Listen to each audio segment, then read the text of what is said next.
see someone in a wheelchair. I see someone in an open-toed sandal with wheels. I dare you to live outside the lines. When I was 19, I broke my neck in the United States Navy. But how it happened is not what's important. What I did with this odd twist of fate is. When my parents showed up at the hospital, I was unrecognizable. I was paralyzed from the neck down. I'd broken C1 through C5. I had a severe head injury. They told my parents I'd be a vegetable if I was lucky to live. My mom said, "You don't know that little girl inside there, or the spirit inside of her. I do." Well, Mom was right. 18 hours later, I was out of the coma. I woke up, I had tubes in my arms, up my nose, down my throat. I couldn't feel anything but my face, and I couldn't move anything but my face. Every time someone kissed me, it hurt. All I could do was cry. So I tried to commit suicide. I bit down on the respirator. It didn't work, but it did set off bells and whistles. I figured that much out. Obviously not a vegetable. I don't know when it was, but somebody decided to let me try breathing on my own. So they came in and they turned off the air. I felt like I was suffocating. I couldn't say, "Turn it back on, quick. I can't breathe." All I could do was say a mantra over and over in my head, nice and slow. That is the tempo. I was determined to get off that respirator, because that was no way to live. Then when I was on the regular ward, they said, "Dana, you will always have a nurse.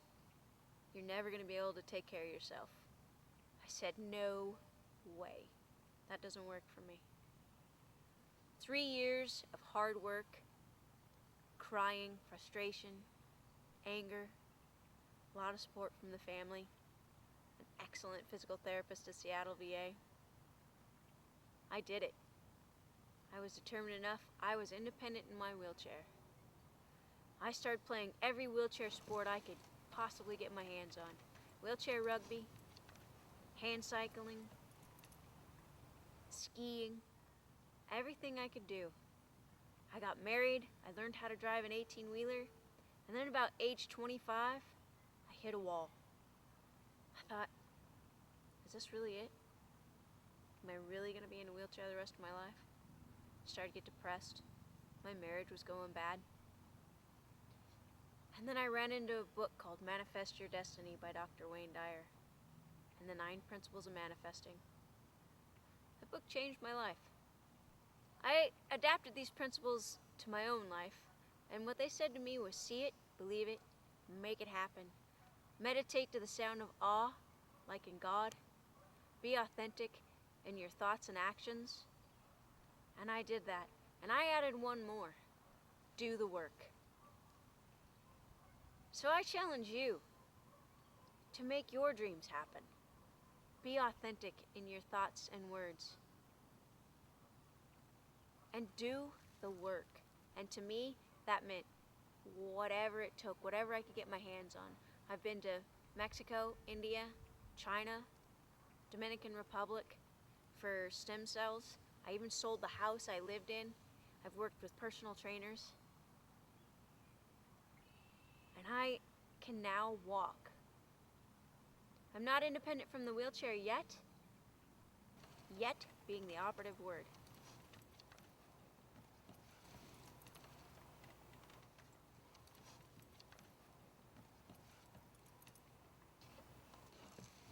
I can ride a bike with some assistance.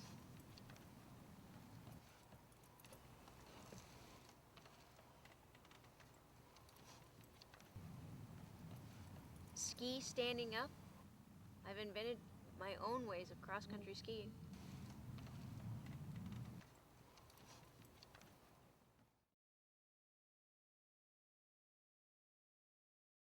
And I don't think I would be as far as I am without the rest of my comrades. It's been a really great journey.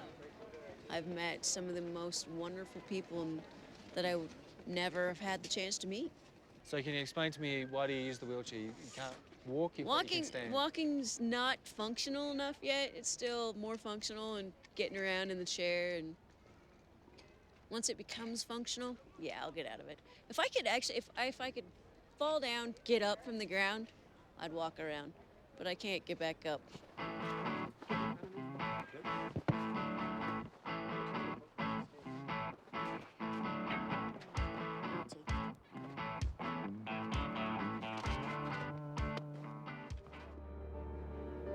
That is one determined lady. You too can do what I have done. Be authentic with your thoughts and actions. See it, believe it, make it so. But you gotta do the work and enjoy the journey. Part of the work for me is to practice my walking. And I come out here because it's a beautiful space to do that. Thank you.